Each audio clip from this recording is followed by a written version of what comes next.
Hi, I'm Kesenya and thank you so much for joining me for this week's Astro Weather Report. There's so much to share, there's so much going on in the skies and I'm delighted to be with you. Firstly, I just need to share that as a Pisces rising person and someone with a lot of water energy in my chart, there is a great deal of grief in me over the energy of fear that is present on the planet at this moment in time. And I know a lot of my clients have shared similar with me, that as empaths and people who are highly sensitized to these things, it is challenging and difficult to remain upbeat and positive, to live a life that's beautiful, because especially emotionally and energetically, because there is such a weight of fear and heaviness in the world right now. And that does grieve me.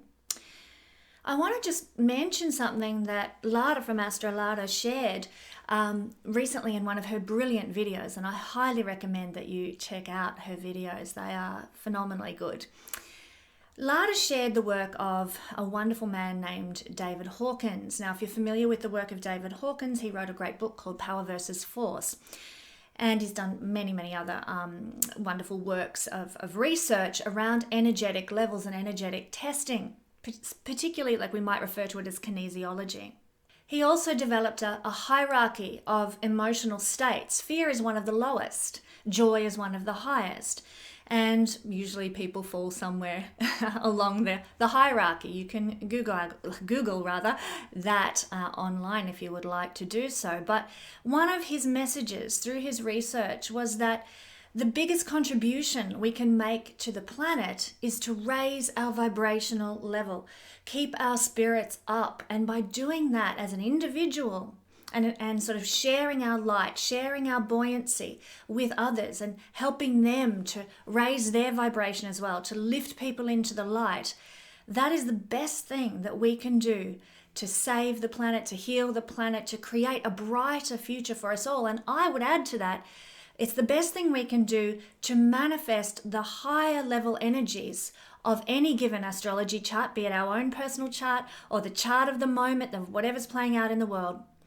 by lifting our own vibration of optimism and joy, the energies of Jupiter basically, by lifting those up in ourselves and the people around us. That actually lifts the whole vibration of the planet up. And the darkness, the dark forces can be overcome through the energetic lifting of our vibration. It sounds easy, it sounds simple, and sometimes it's hard to do though when we're in the midst of this heavy weight of fear that's on the planet right now.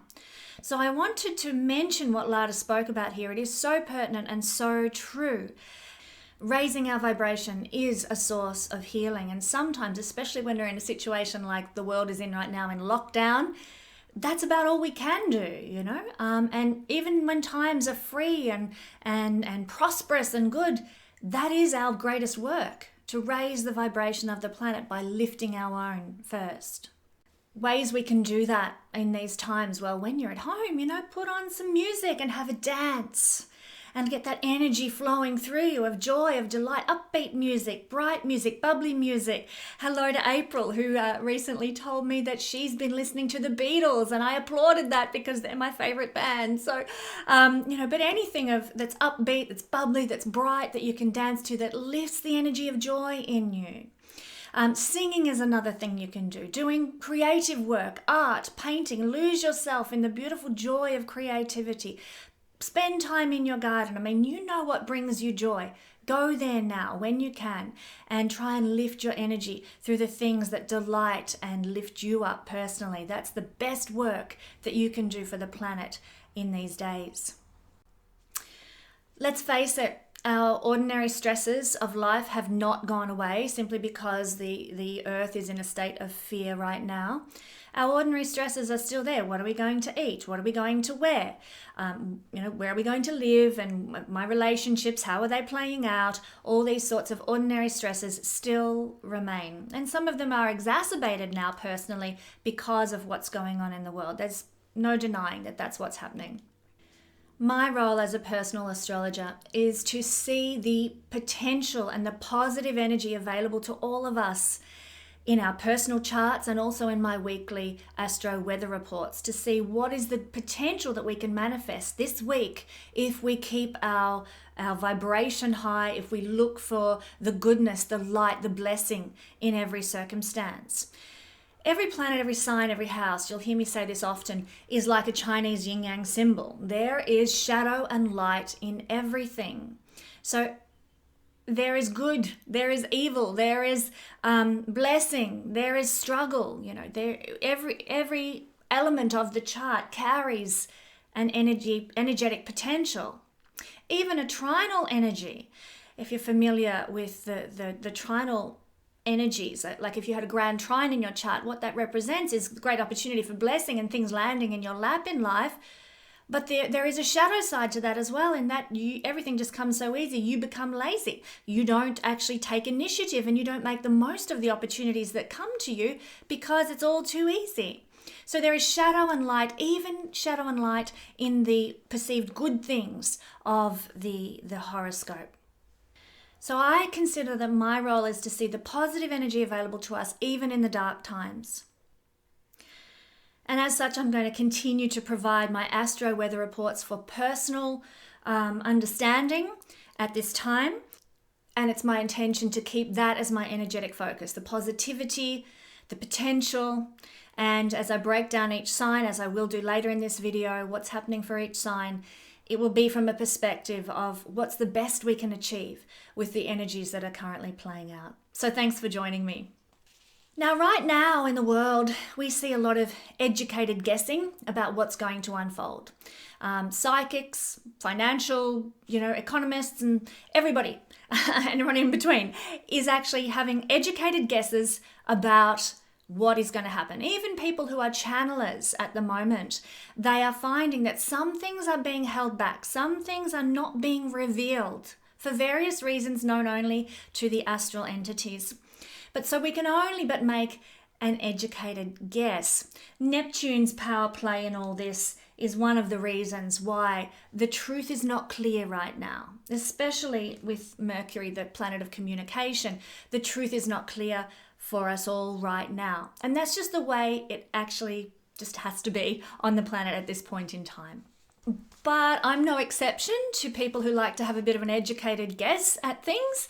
And just before I get stuck into this week's weather, I want to talk about the energy of what is playing out in 2020 as I have seen in a vision, as I have had revealed to my spirit. Take it or leave it. It's entirely up to you. See how what I've got to say resonates with your own higher self, your own internal dialogue, and whether you want to take this on board or not yourself. So as I was researching for today's astro weather, I came across that, I was inspired to look into the charts of the 1930s, and it was fascinating what I discovered then. Particularly around the year 1936, which was the year of the Spanish Civil War. Now, if you're familiar with history, the Spanish Civil War began as an uprising of the people against the tyranny of the time. Unfortunately, that didn't result in the people establishing the type of political system that they wanted to, and they ended up going into the fascist rule that then spilled over into the 1940s. But the history of the Spanish Civil War is very, very interesting, and I'll tell you the astrological reason why I find that interesting in the light of today's events. In the general transits of 1936 were actually mirroring what we're having today. I'll explain what I mean. Uranus was in Taurus, as it is today. These are the big guns too. These are the big planets that move around the solar system, the sun rather, over a long period of time. So their placement in a chart is very, very powerful, because the longer a planet stays in a single position, the more oomph it will pack on as it emits energy onto planet Earth. Uranus was in Taurus, but Neptune, which is now in Pisces, back in 1936, Neptune was in Virgo, exactly opposite. Let's draw a line so we can, I might not actually, but this was where Neptune sat. in 1936.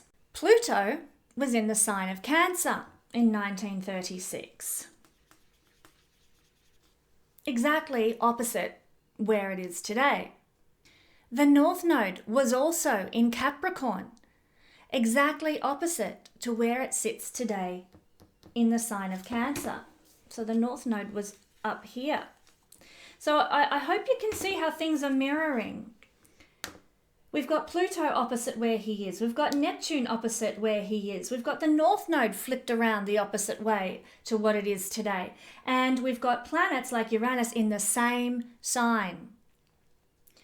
This is quite a similarity. We are at a polarity point of 1936 and the events that unfolded in 1936 across the globe.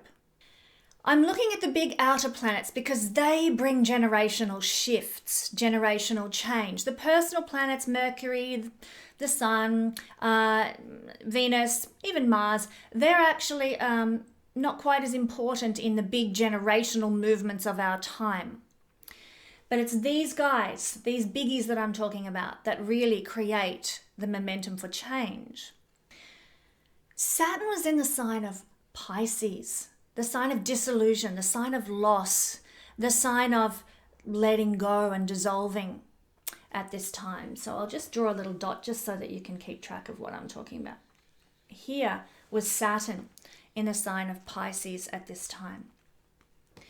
This is where the difference comes in between what was happening in 1936 and what is happening today. Everything is opposite, mirroring, or in the case of Uranus, the same. But Saturn is the only planet out of these biggies of the outer planets that's a bit different. And it is actually in a completely different sign, was in a completely different sign, Pisces, whereas today it's just moved into Aquarius. This is very important. The position of Saturn in what I'm about to share is very important. Saturn has just left Capricorn, the sign of hierarchical government structures. And guess what? He's moved into Aquarius, the sign of non-hierarchical government structures. And he will be there until July, and then he will move into that sign of non-hierarchical government structures, Aquarius, at the end of the year in December. And he will stay there permanently for about 2.5 years. So what am I getting at with all this? Well, I kind of have a feeling and an intuition, an educated guess, let's say, that we are about to see a mirroring of the events that unfolded in 1936, but with different outcomes. Because out of all these big planets, Saturn is the only one that actually represents the outer circumstances on planet Earth. Every other planet that I've talked about, Uranus, Neptune, and Pluto, they correspond to our inner selves, our inner psyche, and the inner psyche of the generation that we are living in right now. Saturn represents earthly manifestation.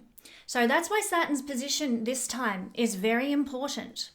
So what do I think was particularly pertinent about 1936? Well, the Spanish Civil War was taking place. I've already mentioned that, but that was a result of a certain political movement that was taking place in Spain at the time. I'm going to share what that political movement was. Most of you will probably know. But you'll need to look at your screen in order to know what I'm about to share about. I have my reasons for sharing in this manner, but this was the political movement that was taking place in Spain in 1936. It didn't get up in the long term, but it certainly had a crack in 1936. Now, I'm not saying we're about to enter into any kind of civil war over that sort of thing. At the moment, that doesn't look like it's on the cards, but hey, who knows? But I certainly think the themes that were playing out that caused this in 1936 are themes that we will see come to the fore throughout this year with this mirroring effect that we are having in the skies right now. This time though, we have a chance to choose differently what the outcome will be. Let's raise our energetic vibration and make sure the outcome is better for the planet than maybe it was at that time. I want to share a particular quote with you by a brilliant philosopher. Many of you will know him, Noam Chomsky. He says about this Spanish Revolution and this political theory that we're talking about, that in the media and general commentary, the term is used to indicate chaos, bomb theory, disruption, and criminality. The actual meaning of the term, I hope you can see that there, is quite different. It involves mutual aid, cooperation, and it is as close as you can get to pure democracy. The real popular control over all institutions, and by popular we mean control by the population, not by one or two. It sometimes indicates resistance, and usually leaderless resistance. I love this quote by Noam Chomsky, such a wise man with a wealth of knowledge to share. With that in mind, one of the things I want to point out to you is the placement of the nodes of the moon, which trigger so much in our lives. You cannot underestimate the vital importance of the nodes of the moon in a chart reading, in a person's chart, and also in what's happening on the planet. Back in 1936, we had the north node of the moon here in Capricorn. North node represents chaos. And what happened in 1936? Chaos with traditional hierarchies. Today, we've got the North Node opposite that, in the sign of Cancer. Instead, we've got the South Node here in Capricorn this time around. What does the South Node represent? Well, there's two big themes with the South Node. It can represent control. So there will be attempts to control by traditional hierarchies and hierarchical structures. But what does the South Node ultimately represent? The dissolution of something in order for us to rise up into something greater, something better. We may very well see, and many astrologers have been sharing this, preaching this, but we may very well see the dissolution of hierarchical structures now as a result of this. As I said, we have a chance to choose differently this time to last time. We had these big player planets doing some of this work in our world back in the 30s, the mid-30s. So I want to encourage you, if you are interested in the political theory and the topic of, you can do some research online about it, and I would encourage everybody to. Look, I'm apolitical. I just steer as clear from politics as I can. What I'm sharing here is what I see could be an outcome that we are heading into right now in the world. So some of the ways you can check out more about this online that I encourage you to do are, firstly, you might like to have a look at some, I'm just choosing which one I'm going to share first here. I would encourage you to look up this documentary on YouTube. It is in Spanish. You will have to read subtitles, but you will not get a better documentary on the history of Spain in the 1930s and all about this political theory and how close it came to actually creating, as the title says there, living utopia.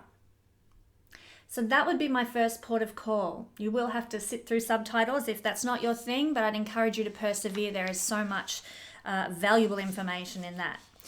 The second port of call you might like to refer to are some interviews, highly educated interviews with political theorists and teachers that have been done on this person's YouTube channel. I would encourage you to check that out as well for more information about this particular type of theory.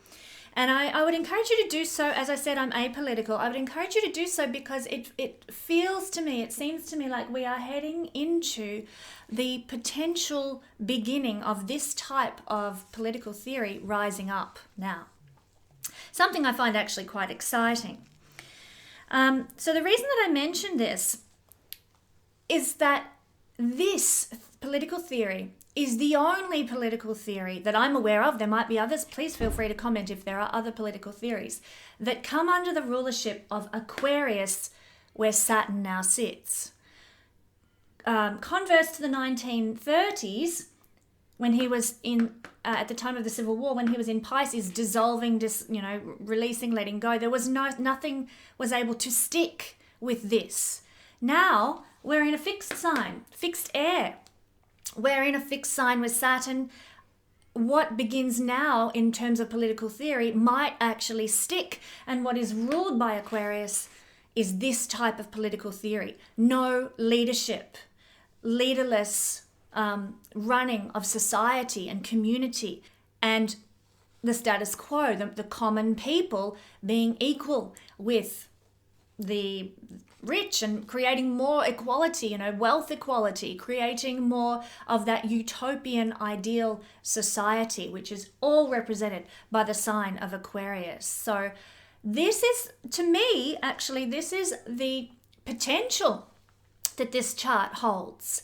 Doesn't mean there won't be upheaval getting there, but this is the potential, and it would certainly be a far more beautiful outcome to see this type of thing stick than what happened following the 1930s, when this was dissolved, this opportunity was dissolved, and then we went into sort of the rise of fascism and dictators and so on. So for what it's worth, my 2 cents there, my educated guess about what is unfolding now on the planet and the changes that we may see rise up now. So take it or leave it, as I said. If you want to take that on board, do. If not, then move on. Let's take a look at this week's astrological weather for you at a personal level. So on the 24th of March, which is just passed, we have had a new moon in the sign of Aries. This is when, down here in Aries, the moon becomes invisible because it's overshadowed by the tremendous energy and light of the sun, so you will not see the moon in the sky.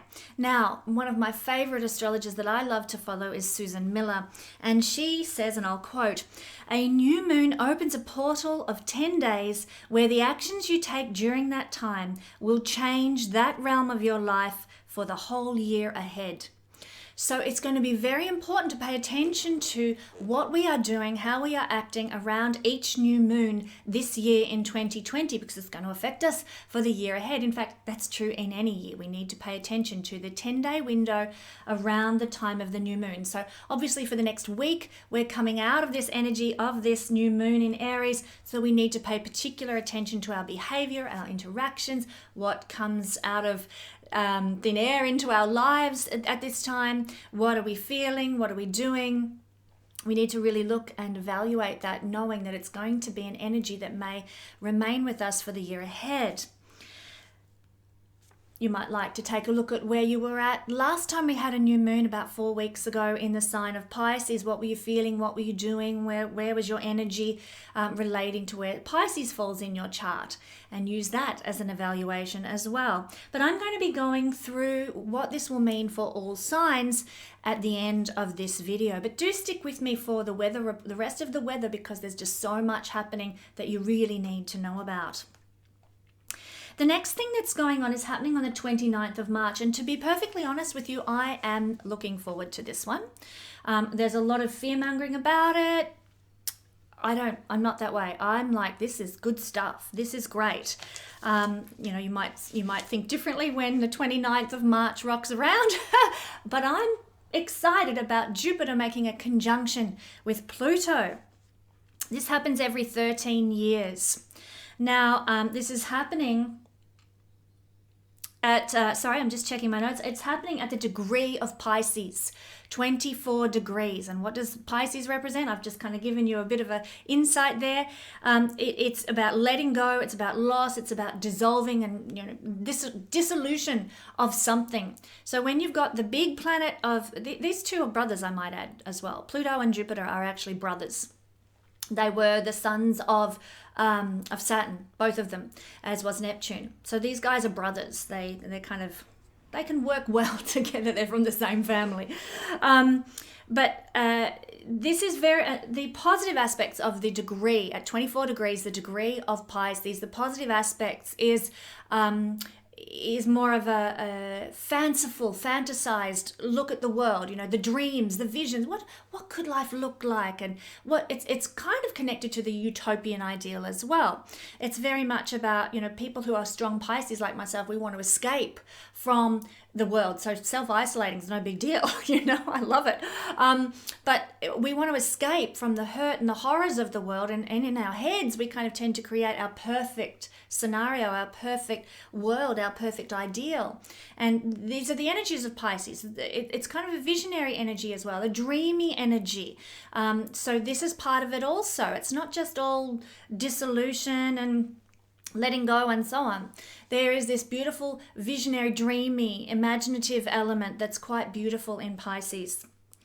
As I said, this happens every 13 years. And look, if you look back through history, we're going to have a quick look back through history in just a minute. You'll see that it always brings a mix of good and bad, shadow and light. The yin-yang energy is present with this one.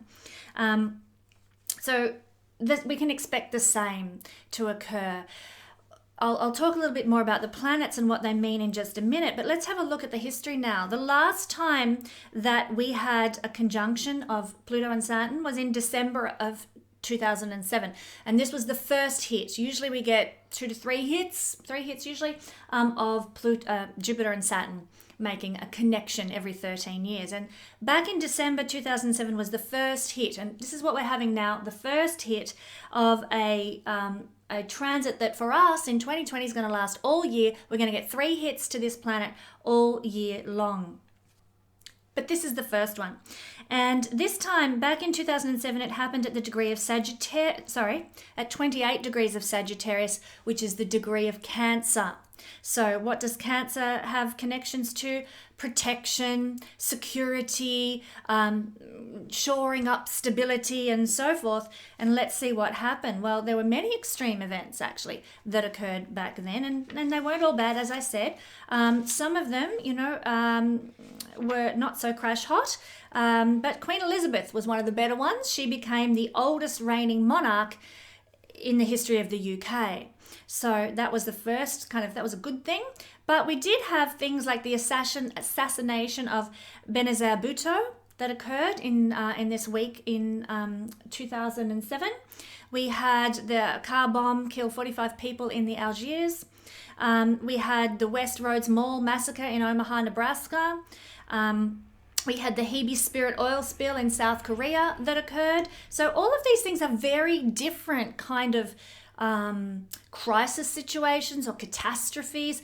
Pluto rules the catastrophes and crisis. Actually, it's more Uranus that rules catastrophes. Pluto is crisis. So we had generally the crisis of the oil spill and the assassination crisis, but this is what we saw. And also it was interesting to me to read that the Republic of the Lakota asserted its independence from the United States during this week as well. So these are some of the things that we've seen. And in back 13 years earlier than that, in December 1994, again at 28 degrees, this occurred, 28 degrees of Scorpio, the degree of Cancer, again, protection, security, homeland, very much the nature of the what happened with the Lakota, to protect their homeland and so forth. 28 degrees, the degree of Cancer. Again, in 1994, this happened. This time it was in Scorpio, though, and it was squared by Saturn and Mars, which, terrible, a square to this conjunction of Pluto and Jupiter, squared by Saturn and Mars. Well, what happened was, in the best sense of the word, we had the Nobel Prize awarded to both Israeli and Palestinian leaders for their efforts at peace in the Middle East. And so that was one thing. We've got these world leaders, these powerful leaders. Pluto is power, with different belief systems. Jupiter, belief systems, getting awarded the Nobel Prize. There's some good stuff. We had construction beginning on the Three Gorges Dam in China. We had a mixed bag, as is always the case and will be the case this time as well. There were 310 people killed in a cinema fire in Karame in China. Russian troops entered Chechnya that week in 1994, and the Socialist Party won the Bulgarian parliamentary elections that week also. Now, going back 13 years earlier than that, we're looking, and this is as far as I'm going to go if you're getting a bit bored with history. I love history, so yeah. But on the last week of October 1981, we had another conjunction of Pluto and Jupiter, this time in the sign of Libra. So you can see we're going back by sign each time.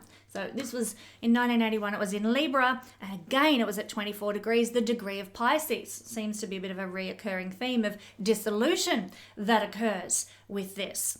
And so this was squaring the nodes, and Saturn was also in the mix. Saturn was in Libra, reasonably close to this conjunction as well. Bit similar to what we're seeing today. So what happened in 1981 in Libra at the degree of Pisces? Well, the US national debt topped $1 trillion during that week. There was the bomb attack that occurred on the Antwerp synagogue at that time. The USSR performed underground nuclear testing. And of course, Pluto rules anything nuclear. And this was big time stuff. Jupiter is big expansion. And underground nuclear testing, obviously, Jupiter, Pluto going on there. Saturn does have some correlation to the ground as well. The aspartame was approved for domestic use in the USA during that week. There were 200,000 people demonstrating in Brussels against the cruise missile use. And a Soviet submarine ran aground on the east coast of Sweden that week as well. So these were the big world events that occurred with a Pluto-Jupiter conjunction. And I just mention these because they're a mix of what we see often happening at any time in the world. So I want to encourage people not to enter into a period of fear with Pluto conjunct Jupiter. There is no need. I mean, yes, these things are big, and yes, they cause some problems and so forth. But this conjunction this week is really, nothing more than what we see every week in the news, sort of all sorts of upheavals going on around the world a lot of the time. So I hope I've been able to sort of give some light to this. This is something that we can move through. It's not unusual. Even though Pluto rules crisis and Jupiter is thought to expand the energy of crisis because Jupiter expands whatever it touches. So what is a theme, though, that I see playing out in each of these, around about each of these times is usually some financial concerns, and that is because Jupiter rules wealth and Pluto rules crisis. So usually we see some transformation of the markets or resetting of the stock market or financial situations or something, usually through a financial crisis or a recession or something like that resets things, that rejigs things. And Pluto represents the underworld and it represents transformation. But out of our underworld experiences, we blossom into more power and more expansion. Jupiter Pluto conjunction. So we might be able, we're already seeing it, but we can see this financial wobbliness that's going on now in the world as a result of coronavirus. And this, we need to ride this out. It is a financial resetting of the world systems economically and what have you that may well have needed to happen. And out of this is going to come opportunity. Out of this is going to come expansion, as it always has in the past, Every 13 years we get this resetting, this rejigging of the financial markets. So it is going to be a resetting, but it is going to bring new opportunity and fresh avenues and fresh streams now. That's what I think we can expect more than anything with this particular conjunction. So we can expect a mix of events, good and bad, as is always the case on Earth. But now what can I see happening for us at a personal, individual level with this conjunction? Well, I've got a bit of a fascination with sort of alternative sexualities. I'm not saying I am alternative, but I'm curious about it. And I'm curious how it displays in the chart. This is simply because my 5th house lord of love and romance and pleasure and sex and so forth sits in the house of sex with the planet Uranus. Anything alternative, anything a bit different. So I'm very curious about what those indicators are in an astrological chart. Uranus rules astrology as well. So having just exposed my alternative ideas online, I want to point out that this conjunction this time, Pluto, Jupiter, is happening in conjunction with the asteroid Pallas. Now, Pallas, in mythology, she was born from the head of Zeus. Not born in the conventional way from a woman through birth, but born from a man from the head, in the mind. And so Pallas, lots of research has been done about this. Pallas is an asteroid that has connections to gender confusion or gender disassociation with the gender you're born with. Pallas is very connected to that because it's a feminine planet feminine asteroid born of a man from the mind, issues in the mind, not in the conventional feminine way. So there are big issues here with Pallas, and at the same time, in that regard, good or bad, I'm not saying I'm very neutral about this, but that's one of the things Pallas represents. And Pluto, on the other hand, is a planet connected to androgyny. And rules androgyny, and Jupiter is about beliefs and philosophies. So when all of these come together, we may, for example, have an experience that expands Jupiter, our mind and soul, regarding gender issues, regarding androgyny, an expression of androgyny in the world. We might find these things because Pluto likes to expose what is hidden in the world. We might find these things start to reveal themselves more. And why shouldn't they? Why shouldn't we have more acceptance and more love, that bountiful Jupiterian love for all types of expressions of sexuality and sexual identity? So we might find that bubbles up in society now through this conjunction as well. Pallas, the asteroid, also rules wisdom, courage, fighting, and usually fighting in a fair way. She was a bit of a warrior, but it was for justice and for truth, and she was is a goddess, and Pallas rules skills and strategies as well. So she was quite an like a strategist in the mind, type energy, very, all the things I've just described were ruled by Pallas. And so we'll see these things in our society, in our world, in our personal lives in the coming week as that gets a triggering. Pluto rules power, Pluto rules control, Pluto rules transformation. Pluto also rules extremism, rebirth, passion. And I must say I noticed some pretty awful extremism in the life of a person I'm very close to in the last couple of days before I recorded this, when Pluto and Mars made a conjunction, the extreme judgmentalism and aggression and rage that came up with this. So that was a triggering of Pluto-Mars. But this is a bit different. Pluto rules things, like I said, rebirth, passions, what you're passionate about. And Jupiter rules the good stuff. Unlike Mars, which can be a bit volatile, Jupiter rules the good stuff like joy and expansion. Jupiter rules belief systems and knowledge and wisdom. Divine guidance, divine intuition is also a Jupiterian thing. So we can expect combinations of these themes in our personal life to be present now in some way. This might look like for us that we're focused on creating success in our lives. Passionate. Pluto is passionate. Jupiter is success and prosperity.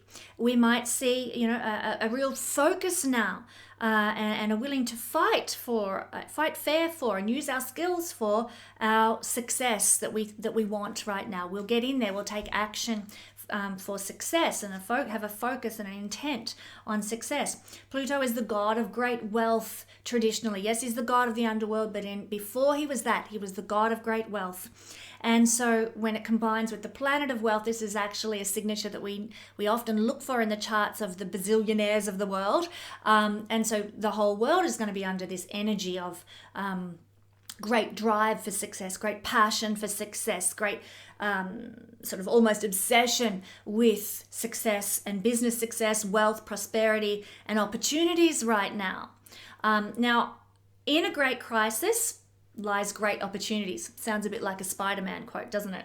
In great power comes great responsibility. But no, it's in great crisis lies great opportunities. I'm a big fan of Gone with the Wind, or I was when I was a girl. And of course, what is the big theme in that novel? It's, it's all about, there's many themes, and not all of them are good, I might add. But one of the themes is the rebuilding of life after the destruction through the Civil War. So it's similar. We're going through a great crisis, and if we can see opportunities, if we have our eyes open, then we can rebuild our lives to be better than they were before. So Pluto conjunct Jupiter gives us the ability to look optimistically, Pluto is optimism, into crisis, Pluto, and see the opportunities for more success. But I need to add, it's really important, our morals at this time. If we have an attitude to this time of I'm going to exploit people, I'm going to be ruthless, I'm going to get what I want with as much violence and lack of integrity as I can, you're going to reap the karmic rewards. Remember, Pluto is a karmic planet and what you reap, so you will sow. So check your heart, check your morals, check your motivations for doing what you are doing this week. Are you trying to better the world? Are you trying to be generous? Are you trying to raise the vibration on the planet? Or are you seeking revenge, being ruthless or extremist? Are you being self-righteous, obsessive, even violent and rage-filled? Well, your beliefs and motivations and attitudes are what will define you now and are what will define the success that you receive. Jupiter rules the law. So acting in a lower level way, a low vibrational way, you're going to encounter the powerful force. Pluto is power, the powerful force of the law, especially if you're behaving in any illegal ways. Jupiter will bring the law down upon you. If we act in high-level integrous ways, then you'll not only see big achievements occurring and unfolding personally, but you'll also see spiritual growth. Jupiter is spirituality and Pluto is transformation. Your whole spiritual outlook on life and your spiritual direction for serving the greater good will transform and become more beautiful, more light-filled, more stepping into the blossom time. So this will all correspond to where Capricorn resides in your chart. Now, due to the length of this video, I'm not going to go into that for everybody. But for example, let's say you've got, say, Capricorn as your 11th house. Well, this might mean that there might be big rewards and gains for you. The 11th house is rewards and gains that come to you at this time through this conjunction. Or if maybe you have Capricorn as your 4th house, this might mean big transformations of a blessed nature in the realm of home and your domestic environment and your family relationships. There are a couple of examples. So, I'm not going to go into them. I'm sorry for those people who wanted me to. I might be able to do that at another time in another video if people would like. But that is what we're looking at in terms of the Pluto-Jupiter conjunction. It's powerful, it's exciting, and it's going to play out all year. I might do an all signs review at one of the other conjunctions a little further on in the year. Now, the other thing that's happening is that Mars will be making a conjunction with Saturn on the 31st. This is going to last 3 days. It's happening at the 1st degree of Aquarius. Mars is our willpower. Mars is the god of war. Mars is our courage and our vitality. Mars is our enthusiasm and our energy. Saturn is restriction. Saturn is blockage at lower levels, but at high levels, Saturn is maturity, responsibility, duty, rules and regulations. So the highest manifestation of this combination happening on the 31st of March and for 3 days following, it's going to give us a spirit collectively and personally of endurance, of patience, combined with vigor and combined with energy. This is the highest manifestation we can reach for. Aim to channel this. I'm going to endure, I'm going to persevere, and I'm going to do it with great gusto, with energy and enthusiasm, not drudgery. I can't be bothered. You know, we're going to get on with the show. We're going to plant that veggie patch so we've got food to live self-sufficiently. You know, we're going to be patient, look to the future, and endure. It also, this combo represents determination and, as I said, patience. Now, the lower manifestations, and this is what we need to watch out for in ourselves at this time, and also when it happens in our outer world, understand where it's coming from. The lower manifestations of Saturn conjunct with Mars are anger, frustration, and vengeance. And these are difficult to deal with, let's face it, when we are receiving those energies from outer sources, or even anger turned inward on ourselves. It's hard, it's difficult, it's discouraging. Just know where it's coming from, okay? I've often heard this combination likened to a Coke bottle that's all shaken up and fizzy, and then you take the top off and the Coke just can't express quick enough. It is restricted and blocked, you know, just can't get out fast enough. And our anger and our frustration, we mightn't even be able to find words for it, you know, like we're so angry and something's blocking us and holding it in and it's not coming out fast enough, and we're frustrated and we're angry and we're full of revenge and it's yuck. Okay, so this can be the lower manifestation of this. Excuse the noises in the background. It's my children who are now home under lockdown, making themselves some lunch. So what can we do when we're in this Coke bottle-like energy of Mars conjunct with Saturn? Well, we can avoid risk-taking at this time. These 3 days, don't take any big risks. Don't do anything out of the ordinary or unusual. Play it safe. Take the conservative road, okay? You'll cope better if you do. Just for those 3 days. Creativity, there's some good stuff that can come out of this. Creativity can be blessed by your good work ethic right now. Mars is a very creative planet. It likes to instigate, it likes to start, it's full of good ideas.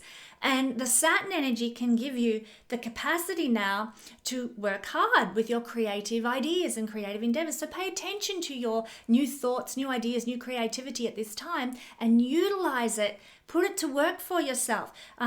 Get stuck in.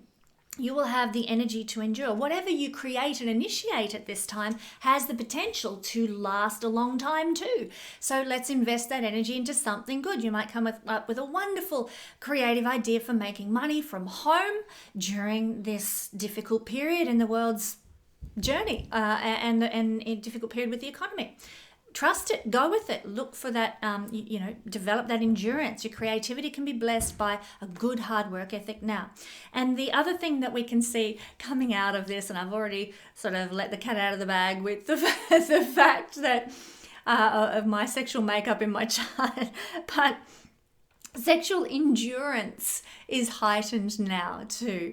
Mars's sexuality and sexual expression, and when it is conjunct with Saturn, we have, we can go all night. It's all on. For young and old. We're definitely young and old. Mars is a youthful energy, and Saturn's an older energy, so it is all on for young and old. But we have the capacity to have very long-lasting sex. So if you want to channel the higher energies of Mars-Saturn conjunction, you know what to do. Go for it, guys. Okay.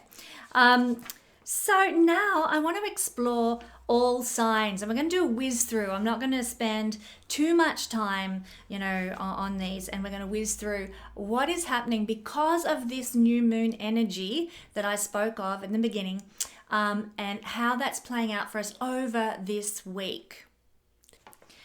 So remember I said that actions taken now in the week following this new moon that relate to the house of the new moon, which is Aries, are going to affect you and change that realm of your life for the year ahead. So let's take a look at what it is for all signs. Well, let's start with Aries. They love going first, so we'll indulge them. Here we have the new moon falling in the sign of Aries. So it's in this realm that you are going to affect change for the year ahead. So Aries people, the whole year ahead, that from this point onwards is going to change your life direction. What you are actually trying to achieve, how you are surviving, how your body is. You might get new beginnings in that realm. So how you're acting in the next 5 days, what you're noticing with regard to your body and your body's health, what you're noticing with regard to how you are surviving, your ideas for survival, the changes you need to make to survive and thrive, very first house issues, they are going to be very strong with you for the year ahead. So watch how you act in those areas over the next week. And recognize that these energies might be themes that will last with you for the year ahead. Take action to make good efforts towards looking after your body now. Make good efforts towards your survival and your thrival. Act with integrity. Maybe, don't act in fear and hoarding and what have you. Act with kindness, act with generosity, and you will receive kindness and generosity back to you in your ability to thrive and survive in the world. So monitor your actions with regard to survival and thrival and your care of your body. For Taurus rising people, Aries is their 12th house. So it's in these realms that you're going to notice an effect in the next 5 days. The actions you see happening in your sphere right now are going to sort of play out for you over the coming year ahead. So we need to monitor our intentions, monitor our actions, and keep them at a high level as possible with relation to 12th house things. Now, this is relating to your creativity. Keep your creativity at a high level. Invest in creativity. Invest in studying spirituality now at this time, and you will then see throughout the coming year the positive manifestations of the 12th house playing out in your life to support your journey. So positive spiritual investment, read spiritual books, meditate, do yoga, have your own at-home spiritual retreat, take a bath, relax, take time out, create a little bit of escapism for yourself in your own home, do some dancing, maybe some singing, get creative, like I said, do a painting, write a poem, write a story, those kinds of things. They're going to help you a lot and set things up by lifting that vibration, set things up in that way for the year ahead for you. Because as I said, the actions, I'm quoting here, the actions taken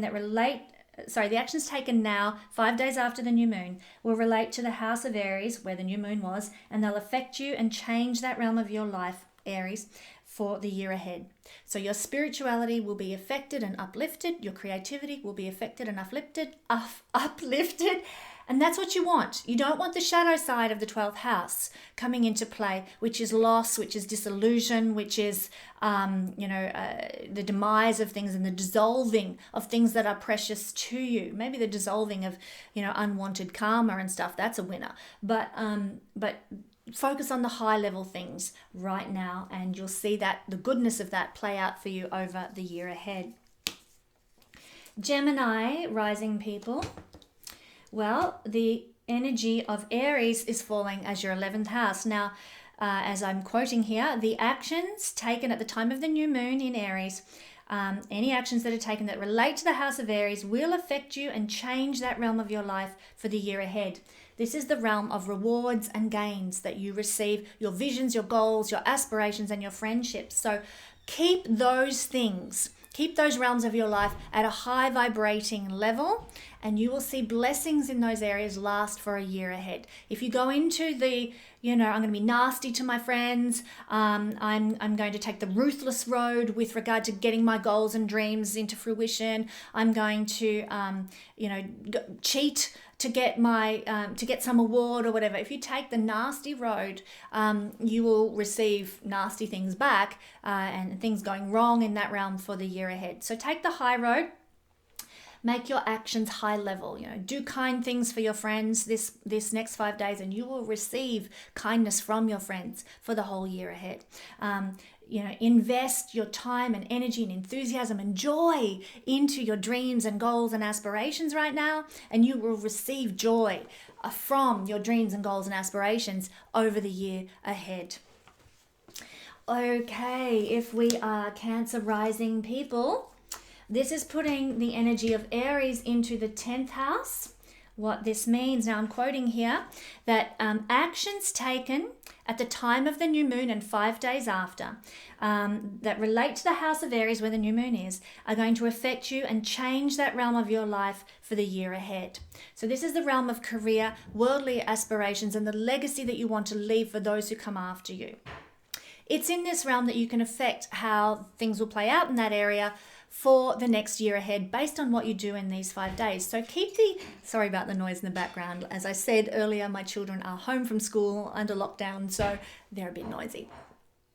Keep the energy, the vibration, Cancer people, at a high level in regards to the worldly aspirations that you want to achieve, the legacy that you want to achieve. Maybe you've always wanted to write the next great, fabulous War and Peace novel, and you get the chance now. You sit down and you write it. And put your joy into your worldly aspirations, the things you want to achieve, what you want to be remembered for and known for right now. Send your energy of joy and highest vibration into those things, and you will see that they will play out with rewards for you over the year ahead.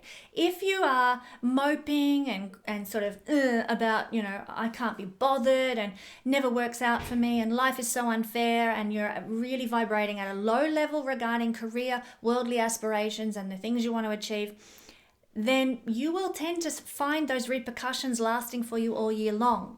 So you want to avoid that now in the next 5 days in order to shore up the blessing that may be available through even this difficult year of 2020. Okay, Leo rising people, well, this energy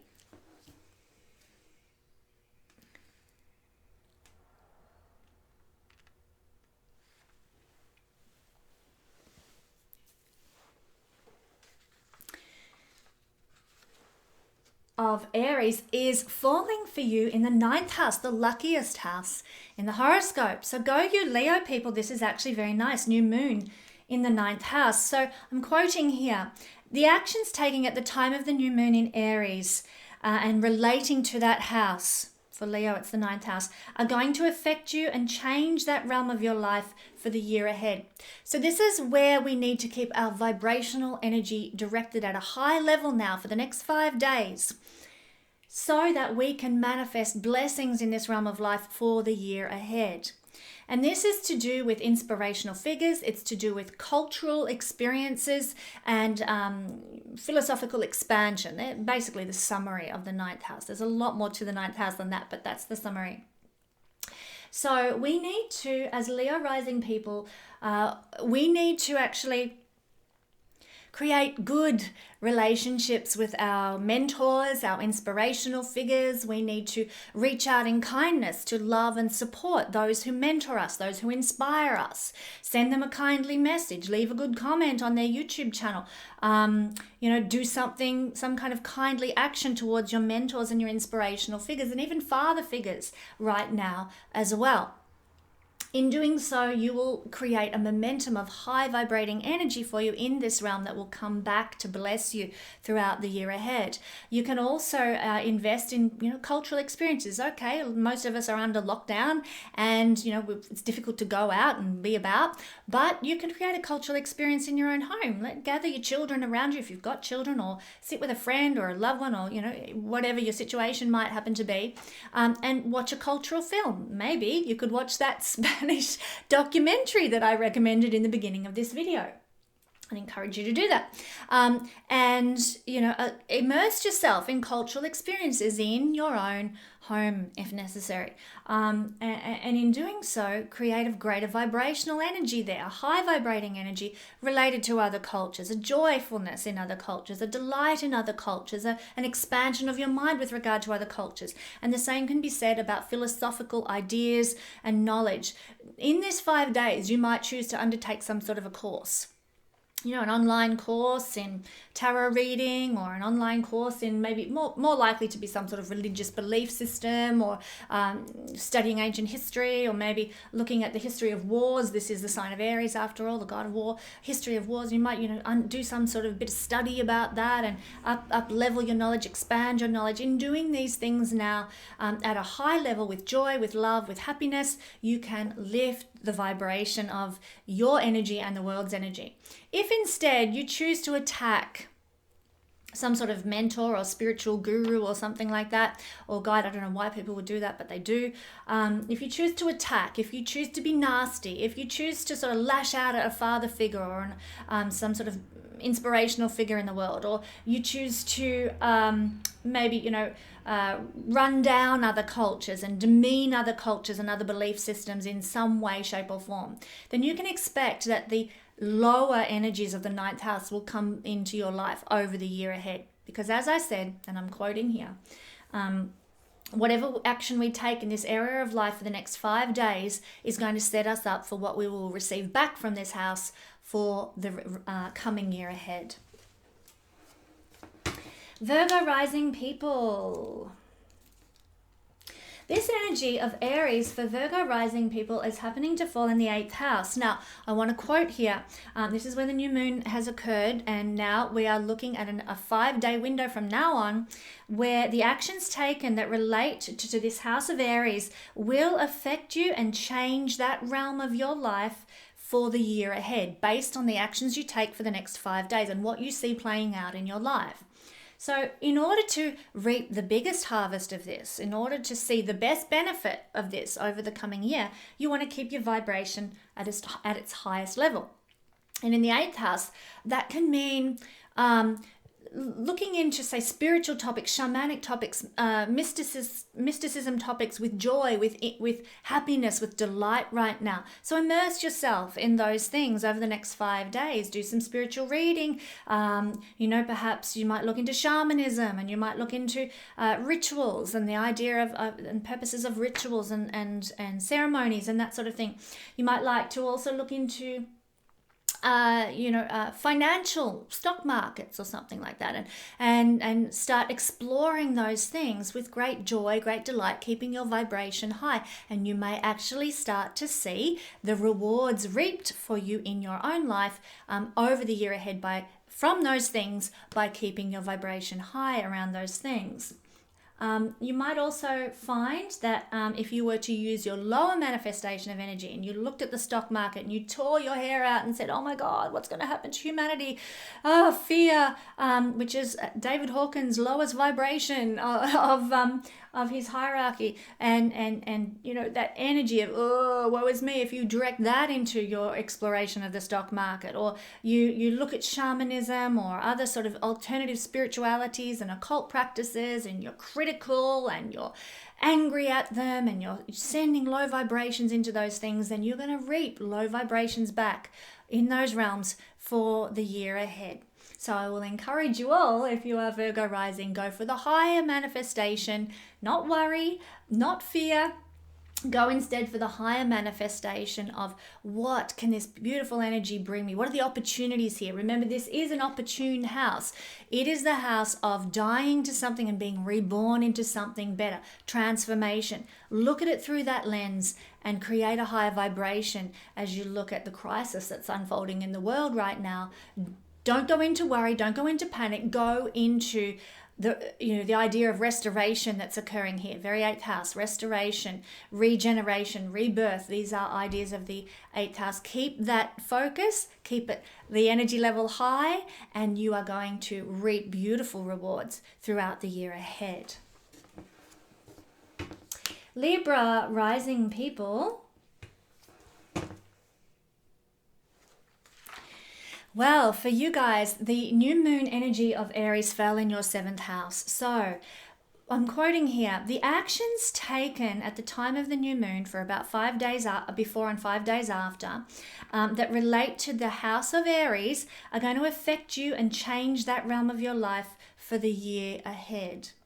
So if you are Libra, what have you experienced in the last 5 days, and what actions are you taking in the next 5 days regarding relationship that you can then expect to experience in the coming year? So it's in relationships, are you putting in right now your highest energetic manifestation into relationships? Are you seeking joy in your partnerships? Are you seeking collaboration at a high vibrating level? You're delighting in the company of your partner, or are you absolutely sick to death of your partner? You're like, oh, get away from me, I can't stand being with you anymore, just give me my space, just nick off, I can't handle this any longer. If that's the energy you're feeling, know that that's what, at this time of the new moon, that may very well be what plays out for you for the coming year ahead. So it's up to you now to take an active choice, make a decision. What kind of energy are you going to throw into your relationships now that will then result in what manifests over the coming year? It's up to us. We do have free will. High level manifestation or low level. Are you going to give love to your partners, or are you going to say enough's enough? I'm so angry at you. You piss me off. I've had a gutful. Maybe you might feel that way, but what actions are you going to take? What are the energies in your environment right now? So do look at that, consider that, and take the appropriate course of action to give you the best result for what you need in the year ahead. Scorpio rising people, well, you guys are going to have the energy of Aries falling in your sixth house. Now, I'm quoting here. Actions taken at the time of the new moon, in this case in Aries, that relate to the house of Aries, sixth house for you guys, are going to affect you and change that realm of life for you in the whole year ahead. So essentially, we've got a 5-day window from now, in the time of the new moon, for 5 days, to make active choices about the energy we bring to our sixth house experience in order to generate positivity and blessing in that realm of our life for the year ahead. So either for Scorpio rising people, you can either send into this the energy of disease and woe is me, and oh, I feel so sick, and worry, sixth house energy, worry I'm going to get coronavirus, and there's not going to be enough food for us all, and worry I don't have enough toilet paper in my cupboard. And you can direct energy into worry about your daily life, worry about disease, worry about poverty, and feeling that sort of low level fear, low vibrating fear. Either you can utilize, if you utilize the low vibrating energies, you're going to receive back low vibrating energies for the year ahead. And this is according to, as I said, professional in my intro, which I recommend listening to, according to professional astrologer Susan Miller. Now, the results of this energy, if you direct positivity into these realms of life, if you direct hope, if you direct love, if you direct kindness and joy, the higher vibrating levels into your sixth house themes, then you're going to see the results. If you're doing that over the next 5 days, then the results that you receive over the year ahead from your sixth house activities are going to be blessed and beneficial. So you want to direct love and kindness towards your work colleagues. You want to direct love and kindness towards your enemies. Enemies are seen by the sixth house. You want to direct compassionate service to people who are suffering in the world, if you can. If there's something you can do to help, people who are less fortunate than you, who are not as in such an advantageous as you might position as you might find yourself, helping those who are more lowly. Like, this is the house of people who are lower than us in the societal thing in terms of education or wealth, or in terms of their health and well-being as well. Helping people, serving people is a way, with love, with joy, got to come from the heart. Motivations have to be good. That's where we direct our energy to lift your vibration and receive the blessings of the sixth house for the year ahead. Good health, good vitality, good daily routine, and the chance to fix problems, to step away from the demise of society and instead fix the problems, resolve the issues. This is a house of fixing things. So channel that higher energy, Scorpio people, and we will see an uplift of vibration on the planet. Sagittarius energy. Okay, guys. So for you, this is falling in the lucky fifth house. And I'm quoting here, Aries is your fifth house. Actions taken at the time of the new moon, which happened on the 24th, that relate to the house of Aries will affect you and change that realm of your life for the year ahead. And for you guys, this is the fifth house realm. So you have a choice. You have free will now, guys. Either you manifest the higher level energies of the fifth house or the lower level energies of the fifth house. You direct that. And whatever you choose to do will result in what you receive for the coming year ahead. And this being conscious of our vibration in this way for the next 5 days is very, very important. So new moon in Aries, in the fifth house for Sagittarius, the lower vibrational energies of this would be to act with fear and maybe being a bit aggressive towards your children and being fearful in your actions towards your children and being dominating and scaring them with stories of coronavirus and creating non-resilient children basically through injecting that lower vibration of fear and anger and frustration and lack of love, lack of trust in the universe and kindness. So children are seen here. Also doing that with lovers as well, acting in anger towards a lover, acting in rage towards a lover or being rude and mean and just yuck, lower vibrating energies directed towards lovers. Your creativity can suffer if you choose to take the low road. This is a house of creativity. If you choose over the next 5 days to sort of you say I've done this before, you're sewing a dress and you get so pissed off because it's not coming together the way you want that you rip it in half. Well, I haven't ripped it in half, I've thrown it across the room, but rip it in half and kick the cat and your creative endeavors may then not be very fulfilling for you for the year ahead based on the energies that you impart to your creative endeavors at this time. Conversely, if you choose the higher vibrating energies, then at this time you might receive blessings through love for your creativity, choosing love, choosing joy, choosing delight in your hobbies and the things that give you pleasure, fifth house, choosing love, choosing delight, choosing joy and choosing to have pleasurable times with your children, with your lover, with anyone that you're romancing, even if it's just online because you can't actually be together in person with your lover or your romantic other half. By choosing the higher vibrational energies at this time consciously and making an effort to, you will receive back benefits and blessings from the universe for the year ahead until the next new moon occurs in the sign of Aries. So for Capricorn peeps, you guys, wow, haven't you been through the ringer? Phew. Not long to go now, guys. You've stuck it out for a couple of years. We're coming to the end for you guys of all these planets in your sign. But we're looking at the new moon in the sign of Aries, which of course falls for you in the fourth house.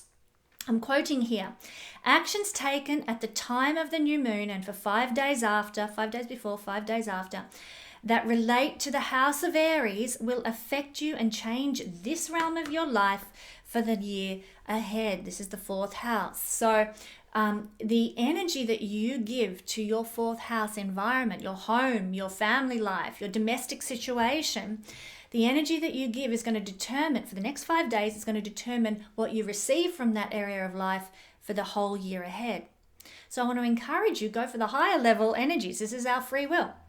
You might like to, set an intention of, as a family, we're going to play a board game every evening for the next 5 days, and we're going to bring joy into our home through laughing at some board game, or through, doing Pictionary together, or we're going to watch a comedy movie on the TV together. We're going to create, as a family, an energy of joy and delight and pleasure and happiness in our family home. We're going to intentionally do this. We're going to seek the highest manifestation of this new moon energy in Aries.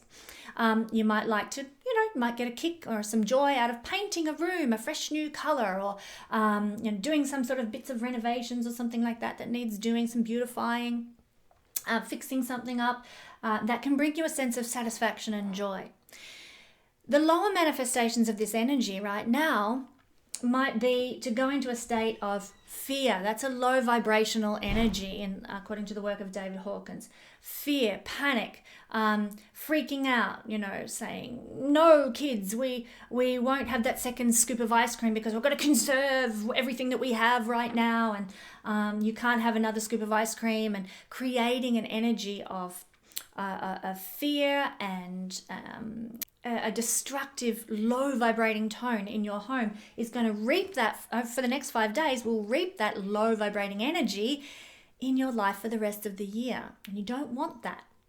So seek the higher vibrational energies in your home, in and around your home, and create that energy within your home space. Even if that means you've got to go around with a saging stick and a singing bowl, burn some incense, get rid of the old negative energy if you've got some there, and create beautiful flow and beautiful chi, and create a better energy in your home over the next 5 days to allow blessing to come in for you for the year ahead in that realm. Okay, Aquarius people.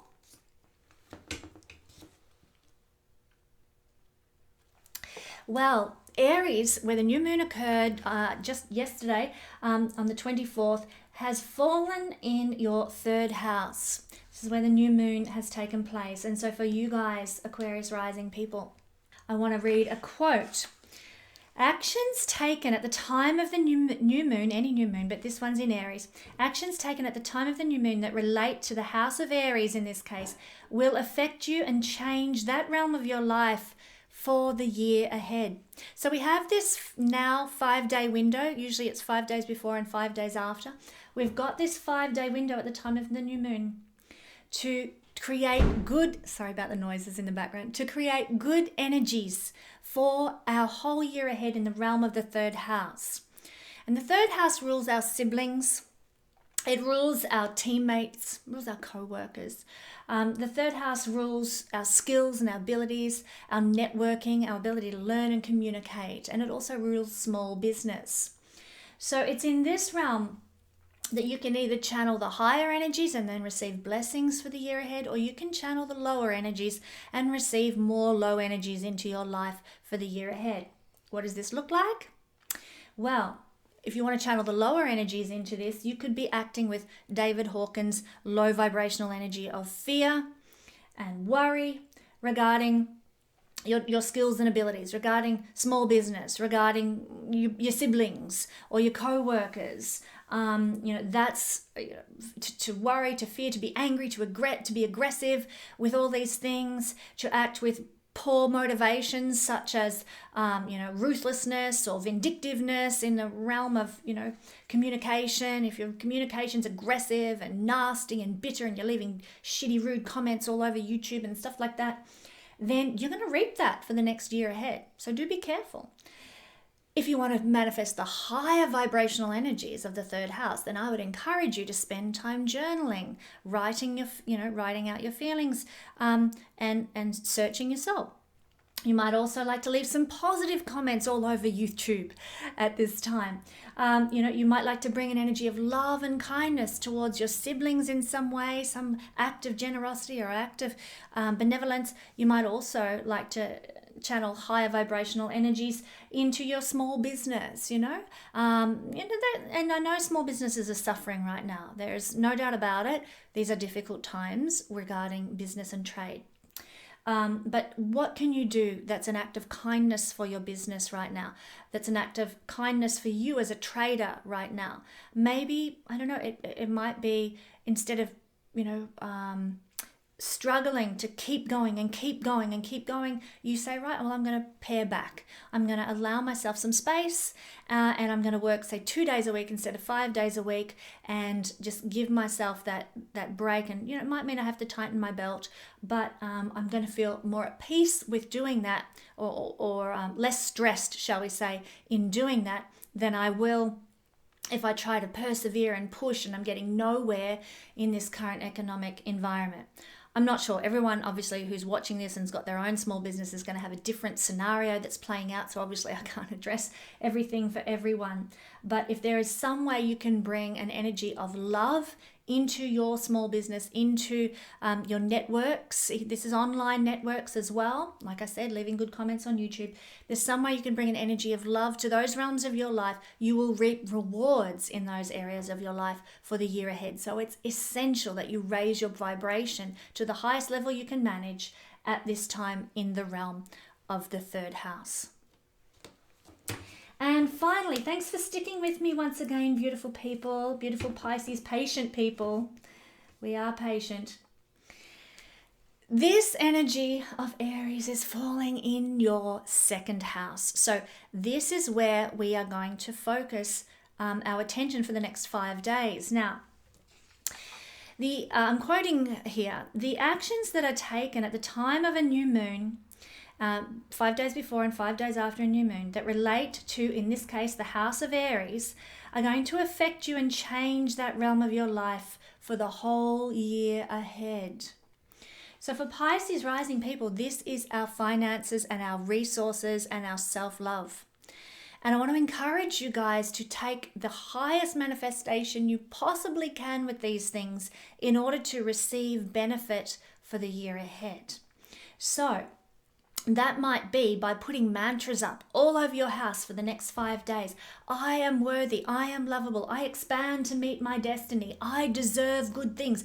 Lift your self-worth as much as you can. Delight in that. Sing about it. Make a song about you are worthy and, I'm worthy.